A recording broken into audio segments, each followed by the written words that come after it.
Everyone and welcome back to my channel. আজকে তোমাদের সাথে একটা বড় ব্লগ নিয়ে হাজির হলাম। এখন তো শুধু মিনি ব্লগই তোমাদের সাথে শেয়ার করি, বড় ব্লগ একদমই শেয়ার করা হয় না, কিন্তু আজ মনে হলো আজকের দিনটা তোমাদের সাথে শেয়ার করি, তাই চলে এলাম একটা বড় ব্লগ নিয়ে। জানো তো আজকে প্রিয়মের জন্য আছে একটা দারুণ সারপ্রাইজ। দাঁড়াও তোমাদেরকে বলছি। আজকে তো রবিবার ছিল, সকালবেলা উঠে প্রিয়মের বাবা সবাই লুচি খাবে বললো, তাই জন্য একটু আটার লুচি বানিয়ে ফেললাম। ময়দাটা এখন কয়েকদিন অ্যাভয়েড করছি, সেই জন্য আটার লুচি বানালাম। আটার লুচি কিন্তু খেতে বেশ ভালোই লাগে, নরম হয় আর খেতেও খুব একটা খারাপ লাগে না। সাথে ঝাল ঝাল করে গোলমরিচ দিয়ে আলুর তরকারি বানিয়েছিলাম, আর এনেছিল রসমালাই। সব মিলিয়ে সকালটা বেশ জমে গেল। সানডে তাই কি আমাদের কি আর ঘরের কাজ বন্ধ রাখলে চলবে বলো? খাওয়া দাওয়া করে ঘরের কাজে লেগে পড়লাম। এই বিছানা তোলা, ঘর ঝাড় দেওয়া, ঘর মোছা, জামা কাপড় কাচা, এই সব কাজ আর কি। এবার তোমাদের প্রিয়মের সারপ্রাইজের বিষয়টা বলি। লাস্ট বৃহস্পতিবার প্রিয়মকে যখন আমি স্কুল থেকে আনতে যাই ছুটির সময়, তখন ওর ক্লাস টিচার আমাকে দাঁড় করিয়ে বলেছিলেন যে প্রিয়ম কিন্তু ক্লাস ওয়ার্ক কিচ্ছু করছে না, মানে ক্লাসে কোনো লেখাইও লিখছে না। সেটা শুনে স্বাভাবিকভাবেই আমি ভীষণ রেগে গেছিলাম, আর প্রিয়মকে খুব বকাবকিও করেছি বাড়ি এসে। সেই জন্য ও আবার পরের দিন স্কুলে গিয়ে এত সুন্দর করে সমস্ত লেখা কমপ্লিট করেছে, আর হ্যান্ডরাইটিং এত সুন্দর করেছে যে ম্যাডাম ওকে ভেরি গুড বলেছে। আর সেটা শুনে আমিও বাড়ি এসে ওকে ভীষণ আদর করেছিলাম, খুব খুশি হয়েছিলাম। কিন্তু আমি মনে করলাম যে শুধু খুশি হয়ে বা ভেরি গুড বলে নয়, আমি ওকে যদি কোনো একটা গিফট দিয়ে বা কোনো সারপ্রাইজ দিয়ে ওকে বলি যে ওর এই কাজটা আমার ভীষণ পছন্দ হয়েছে, তাহলে নেক্সট টাইম ওর এই ধরনের কাজ করতে আরো বেশি উৎসাহ পাবে। এই যে বাচ্চাদের এই ছোট্ট ছোট্ট গিফট দেওয়া বা কোনো কাজে অ্যাপ্রিসিয়েট করা, সেটা ওদেরকে কিন্তু খুব ভালো ম্যাজিকের মতো কাজ করে। ওরা আরো বেশি করে সেই কাজগুলো মন দিয়ে করতে চায়। তাই প্রিয়মের অনারে সানডে স্পেশাল আমাদের ঘরে আজকে হচ্ছে ফ্রাইড রাইস আর চিলি চিকেন। যদিও আমরা তো আজকে চিকেনটা খাবো না, কারণ কালকে একাদশী ছিল, আজকে আমাদের নিরামিষ। তাই আমাদের জন্য একটু ছানার ডালনা বানাবো, আর চিকেনটা মানে চিলি চিকেনটা স্পেশালি প্রিয়মের জন্য হচ্ছে। তবে কি জানো তো, আজকে তো সানডে ছিল, ঘুম থেকে উঠতে অনেকটা দেরি হয়ে গেছে। তার উপর আবার উঠে সকালবেলা ওই যে লুচি তরকারি করতে গেছি, আরো দেরি হয়ে গেছে। আর তারপরে এসে এইসব ফ্রাইড রাইস করা, আমাদের নিরামিষ ওর আমিষ, এইসব করতে গিয়ে একটু বেশি দেরি হয়ে গেছে। তবে যাই হোক, দেরি হলেও সারপ্রাইজ তো দেওয়া হবে, বলো তো, ওকে খুশি তো একটু করা হবে। এখানে চিকেনটা ম্যারিনেট করতে চলে এসেছি। বোনলেস চিকেন নিয়ে নিয়েছি, তার মধ্যে একটু সয়া সস, একটু ভিনিগার, একটু লবণ, হলুদ, আদা রসুন কাঁচা লঙ্কার পেস্ট, গোলমরিচ গুঁড়ো আর একটা ডিম, এই দিয়ে ভালো করে ম্যারিনেট করে কিছুক্ষণের জন্য ফ্রিজে রেখে দেবো। ফ্রিজে রাখলে ম্যারিনেটটা একটু বেশি ভালো হয়, এটা আমার মনে হয়। যদিও তোমরা সবাই চিলি চিকেন বানাতে জানো, সেটা আমি জানি, তবে কি বলতো, আমি যেটা করছি, যেভাবে করছি তোমাদের সাথে একটু শেয়ার করছি। এদিকে আমার ফ্রাইড রাইসটাও রেডি হয়ে গেছে। ওপরে জায়ফল জয়ত্রীর গুঁড়ো আর একটু ঘি দিয়ে দিলাম, তারপর ভালো করে মিক্সড করে এটাকে ঢেকে রেখে দেবো।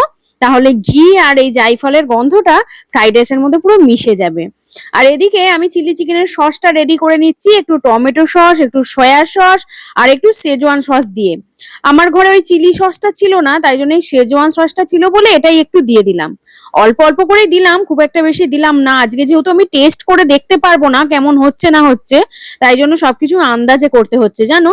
আর এদিকে দেখো, চিকেনটা ফ্রিজ থেকে বের করে নিয়ে এর মধ্যে এখন কর্নফ্লাওয়ার দিয়ে ভালো করে মাখিয়ে নিচ্ছি। এরপর এগুলোকে তো ভাজার পালা, ভাজতেই যায় একটু টাইম লাগে, ওই জন্য আমার চিকেন কষাটাতেই মনে হয় যেন সুবিধা। এসব চিলি চিকেন আমার কাছে খুব ঝামেলার মনে হয়। তবে প্রিয়ম খেতে চেয়েছে, আমি করবো না সেটা কি হতে পারে বলো তো? যাই হোক, চলো একে একে ভেজে নিই। ওই যে সকালে লুচি ভেজেছিলাম, তার একটু তেল ছিল, কিছুটা দিয়ে ওই ফ্রাইড রাইস করলাম, আর কিছুটা তেল দিয়ে এইগুলো ভেজে ফেলছি। আমি এদিকে পকোড়াগুলো ভাজছি, আর ওদিকে প্রিয়ম দেখি অনেকগুলো পকোড়া টুকটুক করে কখন এসে নিয়ে খেয়ে নিয়েছে। যাই হোক, এরপরে পকোড়াগুলো ভাজার পর আমি ওই তেলের মধ্যে রসুন কুচি, পেঁয়াজ আর ক্যাপসিকাম গুলো দিয়ে দিলাম। তারপর এগুলো একটু ভাজা ভাজা করে নিয়ে ওই যে সসের মিশ্রণটা বানিয়ে রেখেছিলাম সেটা দিয়ে দিলাম। আর তারপর আরো কিছুক্ষণ সসের সাথে এই পেঁয়াজ আর ক্যাপসিকামটা কষিয়ে নিয়ে তারপরে ওই যে ভাজা পকোড়াগুলো ছিল চিকেনের, সেগুলো দিয়ে দিলাম। আজকে যে চিকেনটা কেমন হবে খেতে, আমি সত্যি একটু টেনশনে আছি। কারণ অন্যদিন হলে আমি তো নিজে টেস্ট করে বুঝতে পারতাম যে কেমন হচ্ছে না হচ্ছে। আজকে তো সেই উপায় নেই, আমাদের তো নিরামিষ, সেই জন্য একটু টেনশন হচ্ছে। তবে যাই হোক, ঝাল টাল কম দিয়েছি তো, প্রিয়ম ঠিক খেয়ে নেবে, ভালোই লাগবে। পকোড়াগুলো দিয়ে বেশ কিছুক্ষণ সবকিছু মিক্সড করে নিলাম। এরপর কর্নফ্লাওয়ার মেশানো জলটা দিয়ে দিচ্ছি। তারপরে আর একটু এক্সট্রা জল দেব, কারণ না হলে চিকেনগুলোর মধ্যে ঝোলটা গ্রেভিটা না ঢুকলে ঠিক জুসি জুসি হবে না ব্যাপারটা। ওই জন্য আরো একটু জল দিয়ে দিলাম, তারপর এটাকে সেদ্ধ হতে দিলাম। এবার আমি স্নান করতে চলে যাই। স্নান করে এসেই বসে পড়েছি খাবার বাড়তে, কারণ অনেক বেলা হয়ে গেছে। আর ফ্রাইড রাইসটা দেখেই মনে হচ্ছে বেশ ঝরঝরে হয়েছে, খেতেও ভালো হবে। যাই হোক, আমি ওদিকে চিকেনটা নামিয়ে ফেলেছি, কিন্তু ফাইনাল লুক তোমাদের দেখানো হয়নি। কারণ এখন আমি আমাদের ফ্রাইড রাইসটা ছানার ডালনাটা বেড়ে নেব, তারপরে প্রিয়মের চিকেনটা আনবো, না হলে সব ঠেকাঠেকি হয়ে যাবে। আমাদের তো নিরামিষ, তোমাদের বললামই। আর এই দেখো আমাদের ছানার ডালনাটা, আর একটু ঝোল করেছিলাম, এই বড়াগুলোতে না বেশি ঝোল টেনে নিয়েছে। তবে এগুলো খেতে বেশ ভালো হয়, এই বড়ার ঝোল যেটা হয় ছানার ডালনা। ছানাটা আমি বানাইনি বাড়িতে, এটা দোকানেই কিনে নিয়ে এসেছে ছানার বড়াগুলো।